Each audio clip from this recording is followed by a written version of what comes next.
दोस्तों, आपका हमारे चैनल में स्वागत है। आज हम एक बहुत ही महत्वपूर्ण समस्या लेके आए हैं और ये समस्या है पूरे भारतवर्ष की, ये पूरे भारतवर्ष के निवासियों की। और इस समस्या से अधिकतर लोग जूझ रहे हैं। और समस्या कुछ इस प्रकार है, मान लो हमारे सरकारी दस्तावेजों में गलती से कोई स्टेटमेंट, कोई बात, कोई चीज़ गलत लिख जाती है और उसकी संशोधन के लिए यदि प्रार्थी जब प्रार्थना पत्र लेके जाता है तो उसे दर दर भटकाया जाता है, उसे इस चौखट से उस चौखट भटकाया जाता है।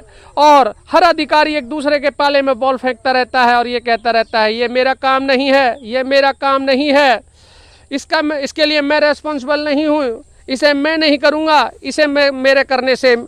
इसे संशोधन करने से मेरी नौकरी खतरे में पड़ जाएगी। इस तरह से उसे दर दर घुमाता रहता है, भटकाता रहता है, जिसमें दुनिया भर का उसका टाइम कंज्यूम होता है, उसका धन कंज्यूम होता है। और वो एप्लीकेशन लगा लगा के दर दर जा के कभी इस अदालत, कभी उस अदालत, कभी उस अधिकारी, कभी उस अधिकारी के द्वारा जा करके थक जाता है और रात दिन अधिकारियों के हाथ जोड़ता रहता है, प्रार्थना करता रहता है, लेकिन संशोधन होने की बजाय उसे परेशान किया जाता है, उसे रुला दिया जाता है। आप ही बताइए, क्या संशोधन की प्रक्रिया इतनी सख्त होनी चाहिए? और बताइए, क्या ऐसे ही देश के लिए हमारे शहीदों ने अपने को इस देश के लिए कुर्बान किया था, अब इस देश को आज़ाद कराने के लिए उन्होंने अपने आप को बलिदान दिया था। क्या ऐसे ही देश के लिए हमारे सुभाष चंद्र बोस जीवन भर एक वनवासी का जीवन काटते रहे? और ऐसे ही देश के लिए क्या हमारे सुखदेव, राजगुरु, भगत सिंह ने अपने को बलिदान कर दिया? क्या ऐसे ही कर्मचारियों के लिए आज़ाद करा के लिए देश दिया? क्या ऐसे ही कर्मचारियों की कल्पना की गई थी? और रात दिन अथाह सैनिक हमारे युद्ध में लड़े, अंग्रेजों से लड़े, अब देश को आज़ाद कराया। और ऐसी समस्याएं तो अंग्रेजों के ही सामने थीं और आज अपने लोग भी इसी तरह से कर रहे हैं। आप बताइए, क्या ये उचित है? देखने में यहाँ तक आया है, यदि सरकारी दस्तावेजों में कोई जीवित व्यक्ति, मृत व्यक्ति चढ़ जाए तो उसको जीवित बनने में मुद्दत लग जाती है और वो दर दर जा के परेशान हो के थक जाता है। ये मामला स्वयं मेरे साथ भी घटित हुआ है। हमारे एक ताऊ के लड़के ने मेरे पिता को जमीन जायदाद के कागजों में मृत घोषित कर दिया है। उसने तनहा अपने पिताजी को तनहा वारिस बता दिया। उसने कह दिया कि मेरे बाबा के तनहा मेरे पिताजी जन्मे थे और उनके तनहा मैं जन्मा हूँ, और सबको बाईपास कर दिया और सारी भूमि अपने नाम चढ़वा ली।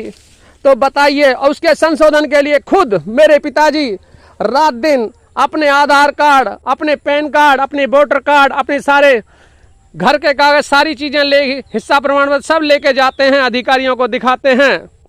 लेकिन संशोधन आज 10 साल होने जा रही हैं, वो दर दर संशोधन के लिए भाग रहे हैं, लेकिन कोई संशोधन नहीं हो पा रहा। स्वयं मेरे पिताजी अपने सारे डॉक्यूमेंट्स अदालतों में दिखाते हैं, देखो मैं भी अपने पिता की एक संतान हूँ। और वो रात दिन बताते हैं कि हम 4 भाई हैं, ना कि इसके पिताजी तनहा जन्मे हैं। और सरकारी कर्मचारियों में अभी 10 साल हो गए इस बात को कहते रात दिन जाते हैं अपने सारे डॉक्यूमेंट्स लेके, और वहाँ कोई सुनने वाला नहीं है, कोई सुनता भी नहीं है। बराबर तारीख पे तारीख मिलती रहती हैं, अगली तारीख आना, अगली तारीख आना, अगली तारीख आना, इस तरह से चलता रहता है मामला। आप लोग ही बताइए, नौकरी पाने से तो पहले हर हमारा देश का युवा ये घोषणा करता है और इंटरव्यू टाइम में ये कहता है कि मैं देश की रूपरेखा बदल दूंगा, मैं देश को ऐसा बना दूंगा, मैं देश को वैसा बना दूंगा। और जब जॉब पा लेता है तब वो एक छोटा सा संशोधन करने में भी दूसरे के तरफ बॉल को फेंकता रहता है, दूसरे के पाले में बॉल को फेंकता रहता है। संशोधन करने के लिए अगले से अगले को बताता रहता है, अगला अगले को बताता रहता है, वो उससे अगले को बताता रहता है। रात दिन इधर उधर प्रार्थी प्रार्थना पत्र दे के थक जाता है। बताइए, क्या ऐसे ही देश के लिए हमारे शहीदों ने अपनी कुर्बानी दी थी? और कृपया आप भी अपनी राय कमेंट में लिखें और बताएं, क्या ये उचित हो रहा है देश के अंदर कि सरकारी कागजों में यदि कोई चूक से कोई स्टेटमेंट, कोई वाक्य, कोई कथन गलत लिख जाता है तो उसकी शुद्धिकरण के लिए प्रार्थी भागता रहे। क्या ये उचित है? आप सभी दोस्तों से निवेदन है कि कृपया आप अपनी इस विषय पर राय दें और बताएं क्या ये देश के अंदर उचित हो रहा है और क्या हर प्रार्थी को दुखी किया जा रहा है, प्रार्थना दे दे के वो थक जाता है, क्या ये उचित है? और देखने में ये आता है कि किसी जमीन जायदाद संपत्ति प्रॉपर्टी के मुकदमे तय नहीं होते और वो 10-10 बार कागजों में बिक जाती है, 10-10 बार उसके बेनामे हो जाते हैं। क्या ये उचित है? जब तक उसका जजमेंट नहीं हुआ, वो तय नहीं हुआ मामला, तो वो बार बार बिक क्यों नहीं है? आप खुद देखिए देश के अंदर क्या हो रहा है। इन सरकारी कर्मचारियों को क्या ऐसा करने के लिए ही मोटी मोटी तनख्वाहें दी जा रही हैं? आप खुद अपनी राय इस विषय पे बताएं। धन्यवाद दोस्तों, मिलते हैं नेक्स्ट वीडियो में।